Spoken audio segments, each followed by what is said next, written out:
सध्या आम्ही यल्लामा देवीच्या डोंगरावरती आहोत. आमच्या पाठीमागल्या बाजूला इकडं मेन देवीचं रेणुका मातेचं मंदिर दिसतंय. इकडे कमान आहे आणि पायऱ्या ज्या पार्किंग पासून येतो त्या ठिकाणी सध्या आम्ही आहोत. इतकं सुंदर ठिकाण आहे कारण एक तर डोंगरावरती आहे, हवेशीर ठिकाण, आणि या दिवसांमध्ये नोव्हेंबर, डिसेंबर आणि जानेवारीमध्ये अतिशय आल्हाददायक वातावरण या सर्वच परिसरामध्ये पश्चिम महाराष्ट्रात असलं आणि आपल्या या पट्ट्यामध्ये, कर्नाटकच्या या पट्ट्यामध्ये सुद्धा असतं. आणि त्याचमुळे असेल की देवाच्या दर्शनाला येताना एक उत्साहवर्धक वातावरण, कारण आज आता आपण जे येणार आहोत सर्व कोल्हापुरातून बाहेर पडल्यानंतर ज्या ज्या ठिकाणी आपण पहिला स्टेप घेतो, दुसरी स्टेप थांबतो आणि त्या ठिकाणी जे दर्शन घेणार आहे त्या ठिकाणच्या देवांचं वर्णन किंवा तिथलं वैशिष्ट्य हे सर्व प्रसन्न सरांच्याकडे जाणून घेणार आहोत. पहिल्यांदा थोडक्यात इंट्रो म्हणून आम्हाला देवीच्या महात्म्याबद्दल आणि इथल्या डोंगराच्या महतीबद्दल. सौंदत्ती अर्थात सुगंधवती. या सुगंधवतीला पूर्वी सिद्धाचल आश्रम असं नाव, त्यानंतर परशुरामाच्या जन्मानंतर याला रामशृंग म्हणून देखील ओळखलं जायला.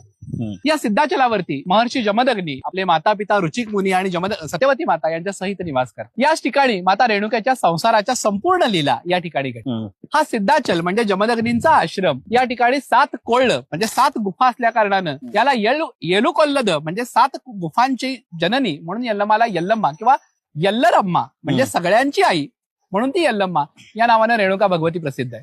गाभाऱ्यामध्ये आपण जर आज बघितलं तर हातामध्ये खडग, डमरू, त्रिशूल, पानपात्र धारिणी बैठी जगदंबेची मूर्ती आहे. आज जे जगदंबेचं मंदिर आपण बघतो ते 1514 मध्ये बोप्पन्न नायक नावाच्या सरदारानं बांधलेलं आहे. त्यापूर्वीच्या राष्ट्रकूट काळातल्या अनेक उल्लेख या मंदिराचे मिळतात, पण अशी अतिशय प्राचीन अशी देवता या संपूर्ण महाराष्ट्र, कर्नाटकामध्ये एक मातृदेवता म्हणून ज्या रेणुकेचं प्रसिद्ध असं स्थान आहे, त्यापैकी आज आपण सौंदत्ती अर्थात सुगंधवतीच्या या सुंदर अशा मंदिरामध्ये आलो.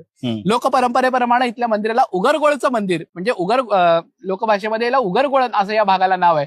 तर या उगरगोळच्या भागामध्ये विराजमान असलेली ही भगवती रेणुका, तिचं यण्णीगोंड म्हणजे तैलतीर्थ, हरिद्रा तीर्थ, ही तीर्थ परशुराम, मातंगी, जमदग्नी या सर्व तीर्थांचं दर्शन आपण घेणारच आहोत. आणि त्याचमुळे मी सर्वांना दर्शकांना हेही आवाहन करेन की आपल्याबद्दल मनामध्ये खूप सारे प्रश्न किंवा शंका या देवदर्शनाच्या माध्यमातल्या काही किंवा पूजाविधीतल्या असतील तर तेही आवर्जून विचारा, कारण आपल्याला पुढल्या भागामध्ये त्यावरती घेणार आहोत. कारण यल्लमा देवीची जी जोगती पद्धत आहे किंवा इथल्या काही लिंब नेसण्याच्या पद्धती आहेत यावरती वेगवेगळ्या भागामध्ये आपण प्रसन्न सरांच्याकडनं माहिती जाणून घेणार आहोत.